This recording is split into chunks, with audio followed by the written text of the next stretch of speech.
Assalamualaikum warahmatullahi wabarakatuh. Perkenalkan, saya Tiara Dwi Oktavia dengan NIM 21017028. Di sini saya akan membahas tentang paragraf. Nah, pengertian paragraf adalah sebuah kumpulan dari kalimat-kalimat yang berisi tentang satu ide pokok atau gagasan utama. Sebuah paragraf yang akan memberikan manfaat pembaca serta penulis dalam membuat artikel yang baik serta memperbaikinya. Tanpa adanya sebuah keteraturan dalam menyampaikan ide atau gagasan dalam paragraf, sebuah artikel atau karya tulis akan membuat tulisan yang Anda buat tidak terasa dan akan membingungkan pembaca dalam bahkan penulis untuk tetap mengembangkan artikelnya. Selanjutnya kita masuk ke unsur paragraf. Pertama itu topik atau gagasan utama, yaitu unsur yang paling penting karena unsur inilah yang menjadikan jiwa atau isi dari keseluruhan paragraf. Selanjutnya kalimat utama. Kalimat ini adalah kalimat yang mengandung suatu gagasan utama yang diletakkan secara tersirat. Kalimat utama adalah sebuah kalimat yang bersifat umum. Hal ini dikarenakan supaya dapat dikembangkan kembali dengan kalimat yang jelas. Selanjutnya kalimat pendukung. Kalimat pendukung yaitu suatu kalimat yang membangun gagasan-gagasan penjelas. Kalimat ini mempunyai fungsi untuk menguatkan atau mendukung gagasan utama yang ada pada kalimat utama, dan cara pemberian data merupakan fakta, contoh, opini, dan lain-lainnya. Yang keempat yaitu transisi, dan selanjutnya penegas. Unsur ini tidak terlalu penting di dalam sebuah paragraf karena tidak semua paragraf mempunyai penegas.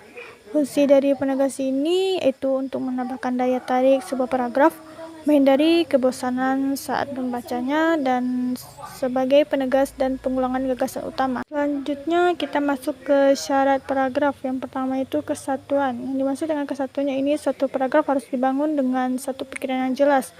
Yang kedua, kepaduan. Kepaduan terwujud dari hubungan kompar antara kalimat pembentuk paragraf. Kepaduan yang baik terjadi jika hubungan timbal balik antara kalimat wajar dan mudah dipahami. Selanjutnya, kelengkapan. Satu paragraf dikatakan lengkap jika berisi kalimat-kalimat penjelas yang cukup untuk menjaga kalimat-kalimat pokok. Kita masuk ke jenis-jenis paragraf, yaitu paragraf deskripsi. Paragraf deskripsi yaitu paragraf yang menceritakan atau memaparkan sesuatu secara jelas.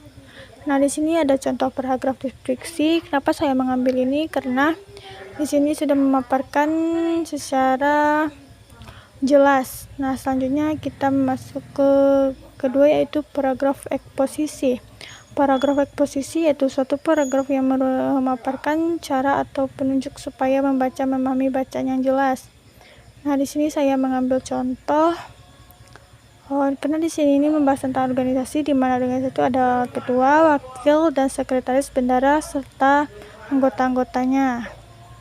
Selanjutnya kita masuk ke paragraf narasi. Paragraf narasi merupakan satu paragraf yang menceritakan suatu kejadian atau peristiwa yang di dalamnya terdapat subjek, pelaku, waktu kejadian, serta alur cerita. Nah, di sini saya mengambil contoh tentang keluarga Yahudi. Nah, selanjutnya saya masuk ke paragraf argumentasi.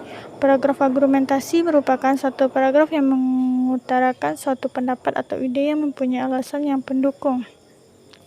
Contoh argumentasi bisa dilihat di sini. Saya mengambil contoh tentang biaya pendidikan di Indonesia. Selanjutnya masuk ke paragraf persuasif. Paragraf persuasif yaitu suatu paragraf yang berisi ajakan yang mempunyai tujuan supaya pembaca melakukan tindakan. Contoh yang saya ambil yaitu tentang berapa pentingnya pendidikan.